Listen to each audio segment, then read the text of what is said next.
started, I'd just like to point out the shirt here. It's from Delavan High School in Delavan, Wisconsin.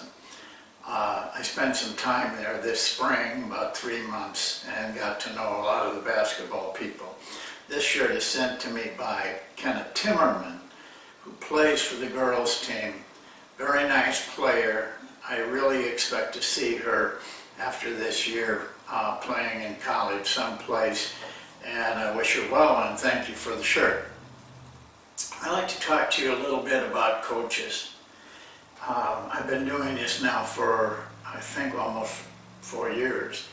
Over 300 videos have been made in an attempt to help you coach better, just to share with you what I know that will help you coach better.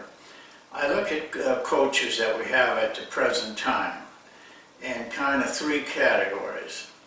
One is a hobby coach, doing it for the fun of it.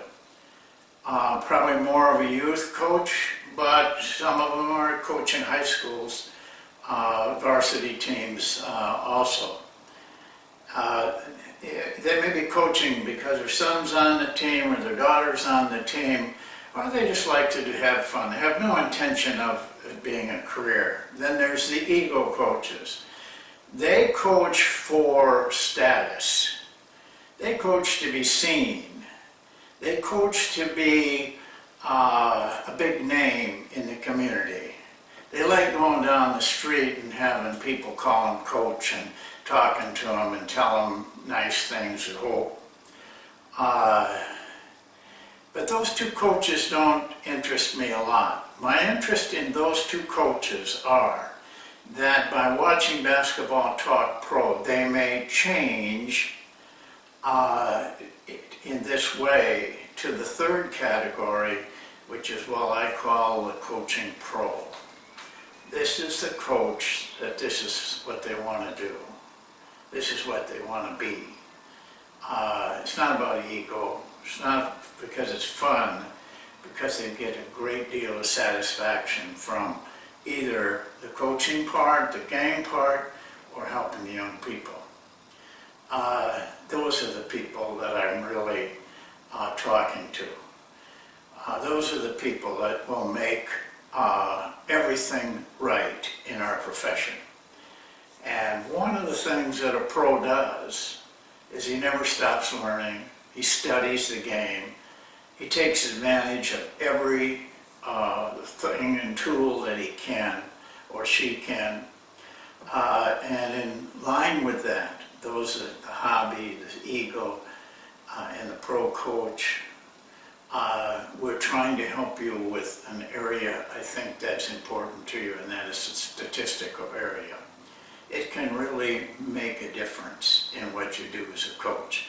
You are foolish now if you don't have education in it. I'm offering you a free booklet. It's 8 pages long. All that booklet does is tell you what the areas of statistical information, what are important, and how you can gain more education in them. All you have to do to get that booklet is there's a link on the email that you received. Copy and paste that, put it on your browser. You come to a video where I explain how to get the book. And that's easy too. You fill out a form, the form comes to me, I send you a PDF of the book. Well, there's been a number out there already, so I encourage you to do that. Well, I want to go on the board now because I want to talk to you about Cut 2 offense, part of the Cut series.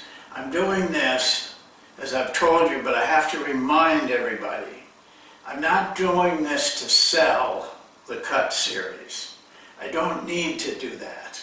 You know, I don't care if anybody runs it except me, because that makes life a lot more easier. But I'm doing it to show you how an offense can be put together, how it's taught, how it's presented, the progression, the advantages, those kind of things, principles of it.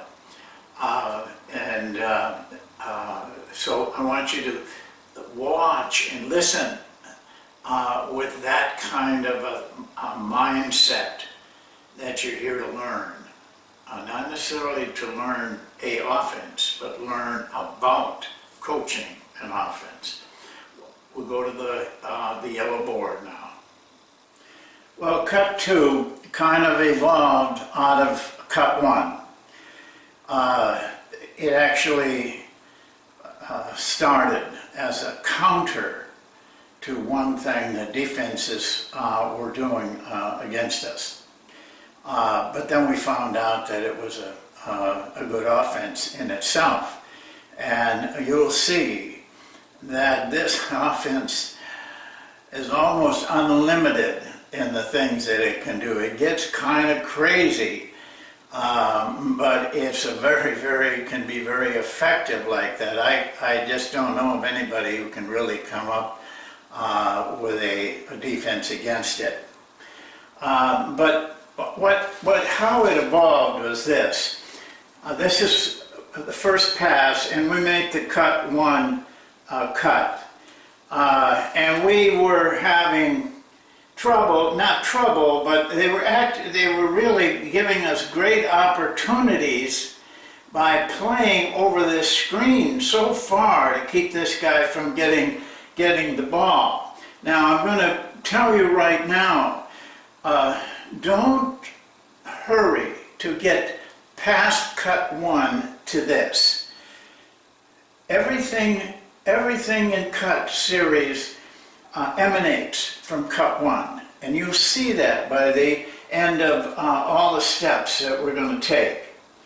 Well, it wasn't hard for us to see, and also it wasn't hard for the player here. It was actually the guy who kind of taught it to me. Was a very good professional player, and our leading scorer. He's a great player. And he just would back cut this and then probably get a layup in there. He was judicious how he used it, and I didn't really say much about it because we're an improv team, and he was making a improvisational move, and so I didn't encourage it, I didn't discourage it, but I realized that eventually that it could throw us into another offense.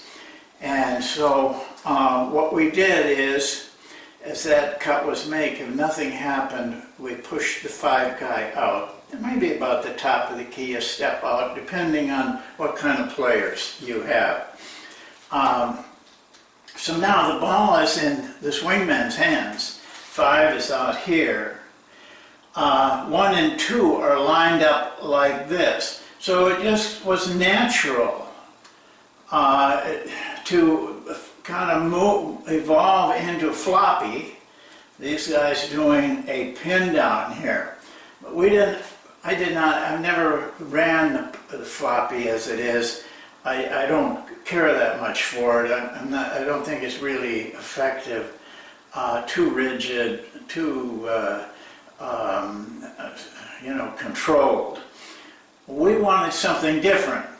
So what it evolved to was this, that these 2 screens were set. We looked at them as 2 screen downs, not as floppy.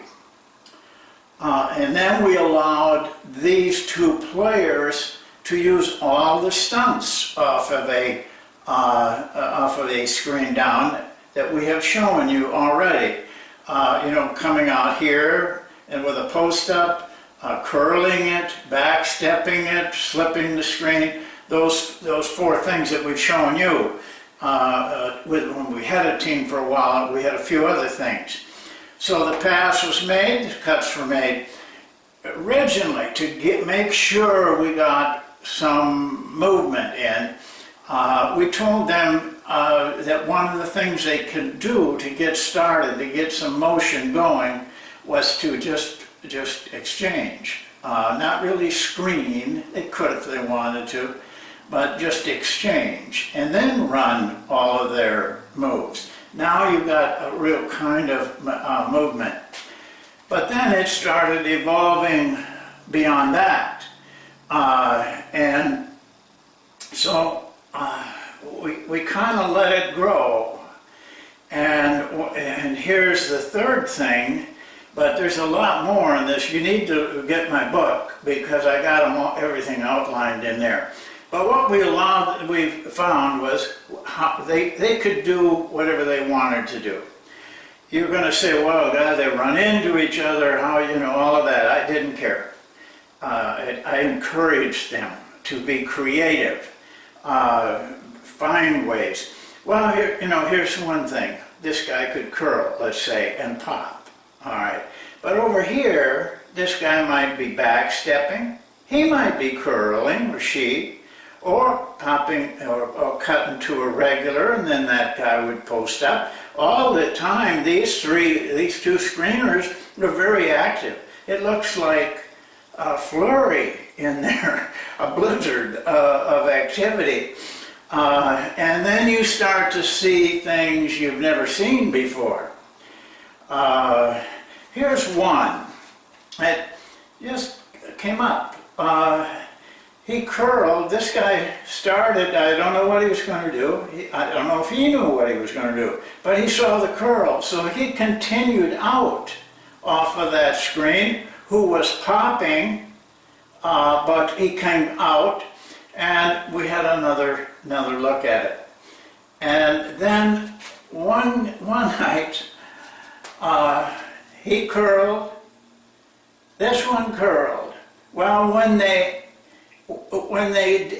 each saw that both of them had curled, they reacted immediately to that, and so they just went on, and then they came off of these screens.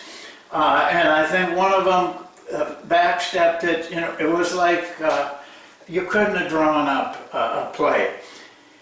So by doing that, we encouraged a tremendous amount of unlimited potentials. I mean, you could run this 50 times and never run the same thing. And we did. It just, whatever they wanted to do in there, they made it up. Now, it took a while, even with professional players, it took a while for them to really see all the potential. But it wasn't long, especially with guys that had been playing a while, it wasn't long before, they were talking to each other, they were winking and, doing everything to communicate quietly, and then kind of making things up as they went along. It turned out to be a really, really good offense for us. Now, here's the other thing, though. I've been trying to come up with a name for this, but I just can't. But I was reading a book and salesmen have a name that kind of fits what I'm going to tell you about this. Cut 2 can start out as cut 1. I call cut 1. They come down, they read it here, and this guy sees he doesn't need anything more. He sees this guy overplaying him. He back cuts, say it doesn't happen. Now we have changed from cut 1 to cut 2. The defense is thinking we're running cut 1, and all of a sudden we're running cut 2 without a call. It's like a quarterback going up the line. He's got one play that he's called in the huddle, gets up there, sees something, and changes right at the line. Salespeople call it pre-framing. The frame is cut 1. The pre-framing is for cut 2 is to look like it's going to be cut 1 and turn it into cut 2. Now we can call cut 2 and they can change it into cut 1. So it provides you with just a lot of offense without doing anything different. You know, we're just allowing them to change the play at the line of scrimmage.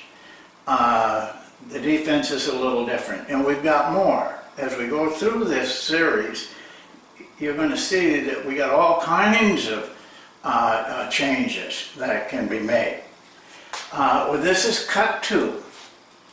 I'll show you some film on it next Sunday. You know, as I said, I'm kind of reserving Sundays because a lot of you guys aren't working, coaching, to show some of these things. So that's it for today. Listen, my hope is that each and every one of you make the decision. It's your decision. I'm going to be a pro coach. I'm going to be a professional coach, and I'm going to study and learn, find out things so that I can make a career out of this. I wish you all would do that. Thank you.